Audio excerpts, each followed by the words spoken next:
Bonsoir, ici Arthur de En Christ et la vie. Ce soir, nous allons parler de la sécurité éternelle du croyant à la gloire de Dieu. Pourquoi nous croyons en cette doctrine, une fois sauvé, toujours sauvé? Parce que d'abord, premièrement, cette doctrine est très claire dans la Bible. Et c'est pourquoi nous sommes une fois sauvés, nous sommes toujours sauvés. En partie, c'est pour la gloire de Dieu. Parce que Dieu nous sauve, nous avons déjà vu que Dieu nous sauve sans nos bonnes œuvres, pour sa gloire. L'une des raisons pour lesquelles Dieu nous sauve sans nos œuvres, c'est pour sa gloire à lui. Et une des raisons pour lesquelles Dieu nous maintient, une fois sauvés, toujours sauvés, une des raisons pour lesquelles nous avons la sécurité éternelle quand nous croyons en Jésus-Christ, c'est pour la gloire de Dieu, et non pas pour notre propre gloire. Donc nous voyons ceci en 1 Pierre chapitre 1, au verset, commençons à lire au verset 4, parlant de notre salut. « Pour un héritage incorruptible et sans souillure et inaltérable, réservé dans le ciel pour vous. » Donc nous avons cette place dans le ciel qui est réservée pour nous, comme quand nous réservons un hôtel ou un restaurant. Verset 5. « Qui êtes gardés par la puissance de Dieu à travers la foi pour le salut, qui est prêt à être révélé dans les derniers temps. » Donc nous voyons ici au verset 5 que nous sommes gardés par la puissance de Dieu. Nous ne nous gardons pas nous-mêmes, mais c'est la puissance de Dieu qui nous garde. C'est pour ça que la sécurité éternelle du croyant, le fait que nous soyons gardés, que nous ayons une place dans le ciel réservée pour nous, c'est par la puissance de Dieu. Donc nous glorifions sa puissance. En Ésaïe, chapitre 48, verset 9, commençons à lire au verset 9.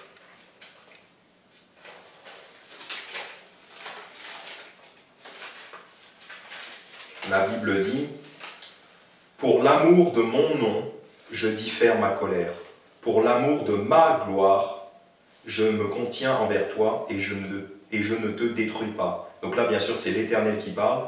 Il dit « Pour l'amour de mon nom, je diffère ma colère. Pour l'amour de ma gloire. » Il mentionne sa gloire, son nom, et non pas nos mérites et nos bonnes œuvres. « Je me contiens envers toi et je ne te détruis pas. » Donc ça, c'est notre sécurité éternelle. Le fait que Dieu se contienne envers nous et ne nous détruise pas, c'est ça notre sécurité éternelle. Parce qu'il se contient, il ne nous détruit pas, pour l'amour de son nom et pour sa propre gloire. Verset 10, « Voici, je t'ai épuré, mais non comme l'argent. Je t'ai éprouvé au creuset de l'affliction. » Bon, ça, c'est nous qui passons au travers des tribulations dans notre vie chrétienne. Et donc, c'est pour ça qu'il dit « Je t'ai éprouvé, je t'ai épuré. » C'est pour l'amour de moi que je le fais. Car comment mon nom serait-il profané? Je ne donnerai pas ma gloire à un autre. Donc si on a cette sécurité éternelle, même au travers des tribulations, au travers de toute notre vie chrétienne, on est sauvé quoi qu'il nous arrive, quoi qu'il arrive, quoi que l'on fasse, c'est uniquement pour l'amour du nom de Dieu. Et c'est à sa gloire. Car il dit, je ne donnerai pas ma gloire à un autre. En Malachie chapitre 3, verset 6, l'Éternel nous dit, je suis l'Éternel, je ne change pas. Et vous, enfants de Jacob, vous n'avez pas été consumés. Là, il dit, je suis l'Éternel, je ne change pas. Et vous, enfants de Jacob, vous n'avez pas été consumés. Le fait que nous ne soyons pas consumés, le fait que nous ayons cette sécurité éternelle, c'est parce que l'Éternel ne change pas. C'est parce que lui est fidèle. Nous ne sommes pas fidèles. Alors, des fois, on peut dire qu'on l'est, ou ponctuellement, on peut l'être, mais en définitive, nous sommes toujours sauvés, c'est parce que l'Éternel, Dieu, ne change pas sa promesse. Donc c'est bien à sa gloire à lui. Et c'est pas parce que nous, on est fidèles. Et nous avons notamment beaucoup de faux frères qui disent oui, alors quand on leur pose la question, est-ce que vous pensez que une fois sauvé, toujours sauvé? Ou alors on leur dit, oui, une fois sauvé, toujours sauvé. Les faux frères nous répondent, oui, je suis d'accord, tant que on reste dans sa main, ou alors tant que on persévère jusqu'au bout. Et à chaque fois qu'il y a quelqu'un qui dit, oui, on est sauvé, mais, ou alors oui, on est sauvé tant que, c'est très mauvais signe, et ça veut dire qu'en général, ces personnes-là n'ont pas compris le vrai salut.